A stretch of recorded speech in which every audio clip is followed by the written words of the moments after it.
Hello, नमस्कार, आदाब, सत श्री अकाल। Welcome back to my YouTube channel.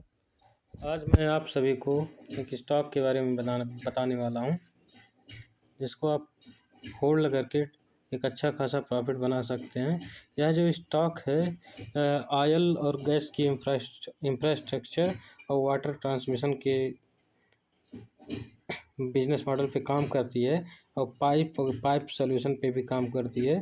तो चलिए बिना किसी देरी में किए इस स्टॉक के बारे में आपको इसके कुछ टेक्निकल एनालिसिस और फंडामेंटल एनालिसिस के बारे में आपको बताता हूँ। सबसे पहले मैं आपको टेक्निकल एनालिसिस डिस्कस करूँगा। तो चलिए आपको इसके बारे में बताता हूँ। सबसे पहले हम स्टॉक सर्च करेंगे WELCORP।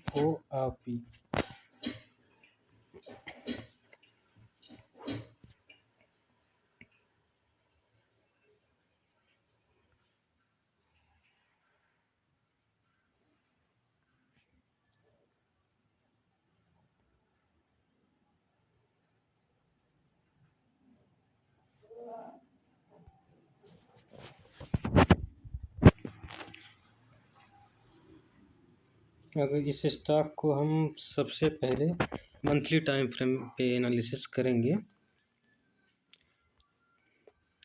अगर हम एक जगह पे देखें मंथली टाइम फ्रेम पे भी काफ़ी वोलेटाइल रहा है यह स्टॉक, लेकिन अभी ओवरऑल देखा जाए तो इस लेवल को इसने हाई जो था तकरीबन 517 से 520 का हाई तोड़ के 741 का हाई बनाया हुआ है यह स्टॉक।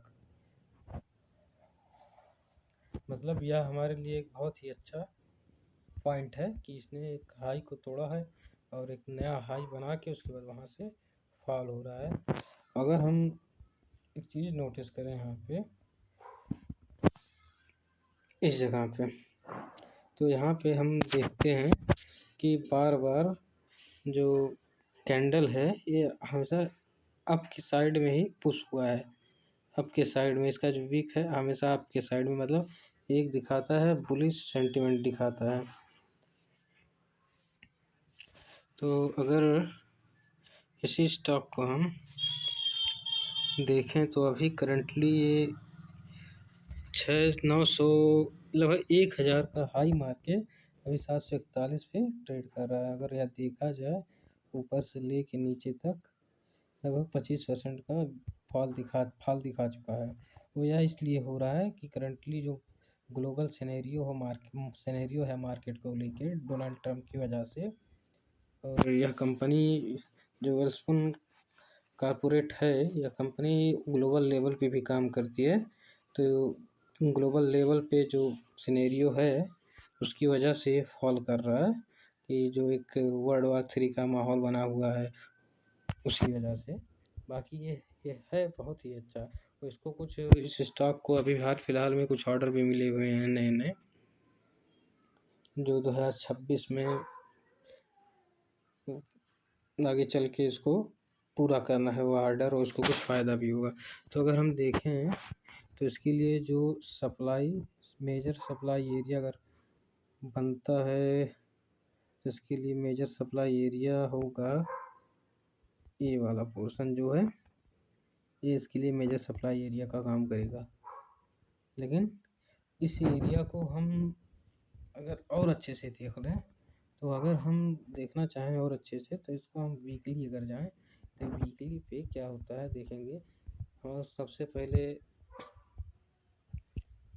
तकरीबन अगर देखते हैं तो यह स्टॉक लगातार 2020 से यानी कोविड के टाइम में जो गिरा था एक बार, यानी कोविड के टाइम पे तकरीबन यहाँ से जो फॉल आई थी 70-80% की, उसके बाद यहाँ से ले के मार्केट लगातार ही बुलिश में रहा है, लगातार नॉन स्टॉप बुलिश में रहा है। तो इसी सिनेरियो को देखते हुए हम एक ट्रेड मिला है मुझे, जो मैं आप सभी को रिकमेंड करने आया हूँ। अगर हम देखें वीकली पे तो हमारे पास जो इसका सप्लाई एरिया है वो ये होने वाला है,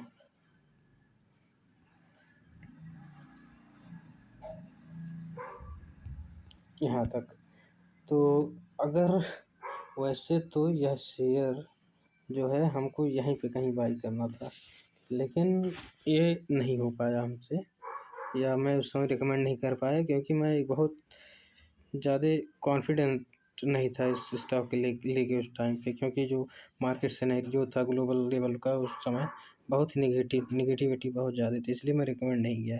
लेकिन अब इसलिए रिकमेंड कर रहा हूँ क्योंकि अगर यहाँ पे देखा जाए जहाँ पे करंट स्टॉक ट्रेड हो रहा है, यानी यहाँ से अगर देखा जाए जो इसका हम एस लेते हैं, तकरीबन मान के चलिए 3-3.5% का एस है, जो बहुत ही मिनिमल होता है।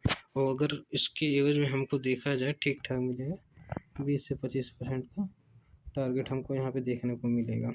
और अगर 20 से 25 भी ना देखें तो हमको भी 8-8.5% के आसपास का एक और छोटा मोटा टारगेट मिल जाएगा। लेकिन अगर जिनको यहाँ तक 7.5% तक ही होल्ड कर पा रहे हैं तो यहीं तक एग्जिट कर दें।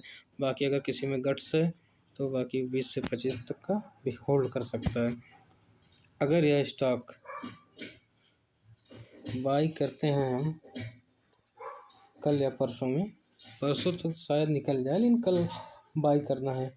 और अगर किसी को देखना है, कल मैंने एक स्टॉक रिकमेंड किया था जो कि कॉलपाल है, कल रिकमेंड किया था, रिकमेंड करने के बाद आज 2% अप में है। तो एक और स्टॉक रिकमेंड किया था मैंने महिंद्रा फाइनेंस, जो कि महिंद्रा फाइनेंस तकरीबन वही 2 से 2.5% अप में है। वहाँ पे आप देख सकते हैं सर्च करके, जहाँ पे मैंने रिकमेंड किया था वो पुरानी वीडियो भी मैंने डाला की है कॉलपाल की कल के डेट में, तो कल आप देख सकते हैं। बाकी अगर यही चीज़ डे पे जाना चाहे किसी को और या सेल बड़ा लग रहा हो तो डे लेवल पे भी वो जा सकता है। तो डे लेवल पे करना कुछ नहीं है हमको, बाकी एंट्री हमारी वही रहेगी, टारगेट हमारा वही रहेगा, एसएल हमारा बाकी एसएल भी लगभग वही होगा। और एक सबसे अच्छी बात यह है कि अगर हम डे टाइम फ्रेम पे इस स्टॉक को देखते हैं, कहाँ पे, यहाँ पे एक सेकंड, इस जगह पे अगर देखते हैं तो इस जगह पे है क्या कि एक सपोर्ट डिमांड एरिया तो है, लेकिन उसके साथ साथ ही यह स्टॉक